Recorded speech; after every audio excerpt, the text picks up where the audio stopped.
Hey everybody, how's it going? Paul Artale here, and just doing something a little bit more informal this week. Normally I'm doing something crazy. There's not going to be any theme music, no half-assed remarks coming off on the screen. It's been a long week, just getting over some illness, but I still wanted to get the video out on time this week, every Wednesday, right? And I thought I would do something different anyway. This past Saturday I was at a conference and I saw the keynote speaker, who was quite good overall. But I noticed a few things that I thought could have been done better. Really nitpicky things, but that's what I do, right? I nitpick at public speaking. And I just thought there would be some 3 good concepts and lessons to share with people. I don't have this presenter's information, so I can't show video clips. And that might be something I do in a future segment, is deconstruct one of my speeches or someone else's speech if they give me permission to. But for today, just 3 really quick things, and they kind of have to do with PowerPoint, but not all of them. But the first thing is just how they open it. Now, if you've gone to any of my seminars, you've heard me speak about public speaking and how to structure a speech and how to captivate the audience. The first thing I always talk about is don't ever start with thank you, and don't just start kind of boring and bland. And of course she started with thank you, which I sort of expect these days at a lot of conferences, and it's not a heinous sin by any means. But then I always look for the next thing that they're going to say, and the next words out of her mouth were I'm going to look at I wrote it down on my tablet. I took a note here, and she said, "Who are all of you? I don't know you." And what she was really asking was, I need some demographic information. And so it was to a bunch of graduate students. She was asking, who here are master's students, doctoral students, postdoc students, who here is a graduate assistant. She was asking about those types of questions, and that's fine. But there's a couple ways you can go about that. Instead of just saying, "Who are you?" or let me get a sense. Just let me get a sense of how things are. So the easiest way, if you've done no research, is you can just ask the audience, essentially, is I want to get a sense of who you are, or I want to get an accurate description of who you are. So raise your hand if you are. That's the key right there. It's not so much the preface. The preface is telling them that you don't really necessarily know who they are, but I want, raise your hand. So now you're instructing them. You're using a you statement that makes it a little bit more personal, and now you're bringing order to the presentation. It just looks a little bit cleaner when you do it that way. To say, I want to survey this crowd really quick. Raise your hand if you are a postdoc student. Okay, thank you. Raise your hand if you are a master's student, and so on and so forth. It's a little bit more cleaner. It's a little bit more effective. Now, as a presenter, if you really want that type of demographic information, I think before even polling the audience, I think it's great that when people register for the event, that's where you talk to the meeting planner and say, "Hey, can you add a little box in the registration asking them what they are?" In this case, master's, doctoral student, whatever it is, and then that person can actually give you the information even 48 hours before. It's not going to be 100% accurate, but it's actually going to give you a sense of what you need to do. So that's the main thing. Know your audience going in, I think, is more important. But if you don't know them, don't make it seem like you don't know them because you don't care, you didn't take the time, or just laziness. And that's how it came off. I'm not saying that's what it was, but that's how it came off for a split second. But luckily she had fantastic content, and I forgot about it by the end, but I made a note. I'm talking about it today. So that was the first thing. The second thing really has to do with PowerPoint.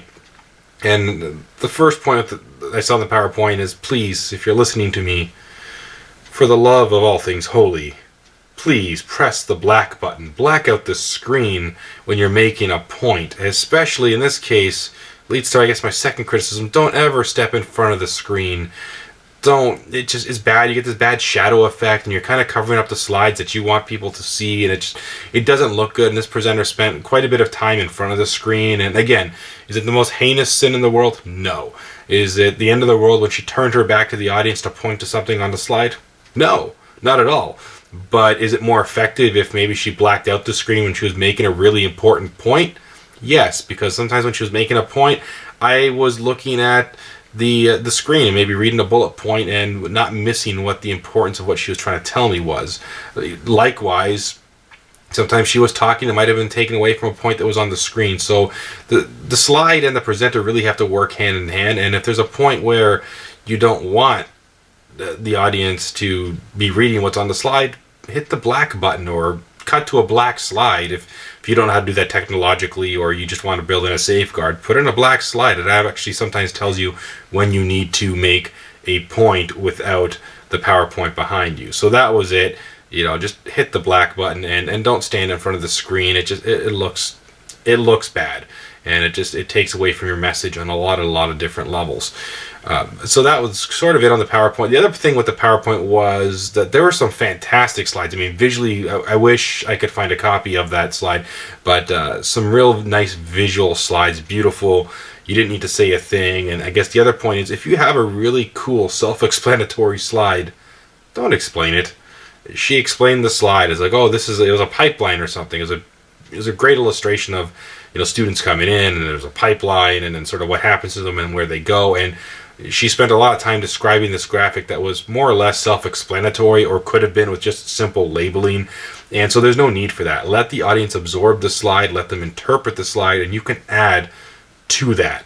And it's almost a shame, it's almost a waste of a good slide. I've seen so many terrible PowerPoint slides, and here we have some really good ones, and we're spending time explaining the basics of them versus actually adding to them and enhancing the presentation with them. So those are my 3 points. Do I have another one? I'm pulling up my old tablet here. One more thing, and this was actually a really good thing she did. So at one point, the slide, there must have been a formatting error because some of the words started having like characters and funky little graphics and stuff, and clearly it wasn't supposed to be on the slide. And so she looked at it as like in front of the audience, was like, oh, that's weird, that's not supposed to be there. And so on one end, it's like, check your tech before you get there and do a run through. But on the other end, she just kind of made a joke of it and went with it, versus another presenter I'd seen about a month ago who just kind of almost went into a rant about how bad the tech was. She just kind of laughed it off, and she just said, oh, that's kind of weird, and said this is what's supposed to be there, and just moved on like it wasn't a big deal, almost like it was part of the show, but it wasn't.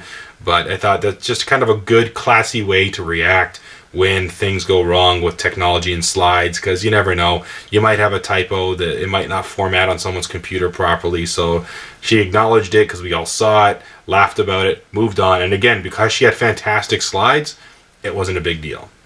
So those are my points for the week. Just, every once in a while I like to break down someone's speech. In the future, I want to have someone's speech so you can watch it and I can give my thoughts and do a bit more of a review. But just remember, if you're going to pull your audience, make sure it's deliberate, or get some of that demographic data ahead of time. Hit the black button. Don't stand in front of your screen. If tech problems arise, just laugh it off, keep moving on. And you start doing some of those things, and you're going to have a really, really good speaking career ahead of you. If you like what I do, if you like my tips, every week you get a weekly audio lesson. Sign up for my newsletter. You get the weekly audio lesson. You get a video. You get this video, and you get some other speaking resources, plus updates on where I'm speaking and what I'm doing. You can go to the address on the screen that will appear just about now. There it is. So go to unleashyourmessage.net. And subscribe, or just subscribe to my YouTube channel. All these videos from the newsletter get put on YouTube, but you do miss out on some of the audio lessons and other things that I write, so you want the complete package. But sign up for the newsletter, go to YouTube, subscribe to my channel. If you want to learn more about me as a motivational speaker, go to www.paulartale.com, and I'll see you next week.